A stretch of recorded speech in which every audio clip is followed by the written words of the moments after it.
Faith comes by hearing the God's word. Gudala పండుగ టైంలో ఇంచుమించుగా బ్రదర్ గా ఉన్న టైం అని వంట దగ్గర వేశారు. అప్పుడు ఇట్టున్నా అంటే ఎగిరిపోయేటట్టున్నా నేను ఆ రోజుల్లో 2003-2004 సంవత్సరంలో నగీరులో సేవ చేస్తున్నాను. అప్పుడు ఆ వంట దగ్గర డేక్షన్ దగ్గర వేశారు. అవి వేసుకొని ఆ పొగకి వెళ్ళి ఆ మచ్చి పూసుకొని వల్ల కావట్లేదు. కానీ పరిచర్య ఎందుకని సేవకులు ఎందుకు ఆ విధంగా పరిచర్య చేస్తున్నారంటే, సేవకులకు ఎందుకు వండి పెడుతున్నారంటే, సేవకులు ఎందుకు పొయ్యి దగ్గర ఉండి కష్టపడుతున్నారంటే వారి పరిచర్య ఆశీర్వాదకరంగా ఉండడానికి డబ్బులు లేక కాదు. అది సేవకులకు ఒక దీవెన. దేవునికి స్తోత్రం. ఎందుకు 2 నెలలు ఎండలో ఎండి కష్టపడి ప్రయాసపడి తడికి వణుకుతా ఎందుకు సేవకులు కష్టపడి పని చేస్తున్నారండి? కష్టపడి ఎందుకు పరిచర్య చేస్తున్నారు? ఈ కష్టమే, ఈ పరిచర్యే రాబోయే రోజుల్లో మా సేవకు ప్రతిఫలాలుగా నిలబడతాయి. దేవునికి స్తోత్రం. అందుకనే యేసయ్య ఒక చక్కని ఆలోచన చేసి సేవకులకి పరిచర్య అప్పగించాడు. చేస్తున్నారు. ఊరాట్లాగా అయిపోయిందండి. అప్పుడు ఎర్ర టవల ఒకటి ఇచ్చేవాళ్ళు. ఆ టవల తొలగ కట్టుకొని నిలబడ్డా. ఒక ముసలమ్మ, నాకు ముసలి చాలా బాగుంటారండి, నాతో బాగుంటారు ముసలి అందరూ. ఒక ముసలమ్మ నన్ను ఎత్తుక్కుంటా వచ్చి చిన్నగా వంటశాల అయ్యా ఎక్కడున్నాడు మా రాజేష్ పాస్ ఎక్కడున్నాడు అయ్యా అయ్యగారిని పిలువయ్యా అంటే వచ్చింది. వంటశాలలోకి వచ్చింది.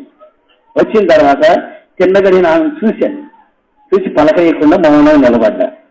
చిన్నగా ముసలమ్మ ఎత్తుకుంటూ నా దగ్గరకు వచ్చి అయ్యా నా చేతులు పట్టుకుని అయ్యా రాజేష్ పాస్ ఎక్కడ ఉన్నాడు ఒకసారి చూపించయ్యా అని. ఎందుకమ్మా అంటే అయ్యా మా ఊళ్ళో చేస్తున్నాడు అయ్యా అందుకని చూసిపోదామని వచ్చానయ్యా, మళ్ళీ రేపు వెళ్ళిపోతాను, జనాలు ఎక్కువైపోతారయ్యా, ఒకసారి చూపించయ్యా అంటే నేను ఊరుకుని అక్కడ పో వాళ్ళు అడుగుపో అన్నాను. మంచిదయ్యా అని పోయి చిన్నగా వాళ్ళ దగ్గరికి వెళ్ళి అయ్యా రాజేష్ పాస్ని చూపించాను అయ్యా అంటే వాళ్ళు నాకెళ్ళి చూపించాను. అయ్యా అక్కడి నుంచే వచ్చానయ్యా నేను చూపించానంటే అక్కడి నుంచి వచ్చావా ఆయన అన్నారు. చిన్నగా నా దగ్గరకు వచ్చి నా ముఖం చూసి నా చేతులు పట్టుకొని తీర్చడం చూసి కళ్ళ ముందు నిలువ తీర్చుకుంది. ఏందైతే అయిపోయినది ఏంటయ్యా గుర్తుపట్టలేదండి నన్ను.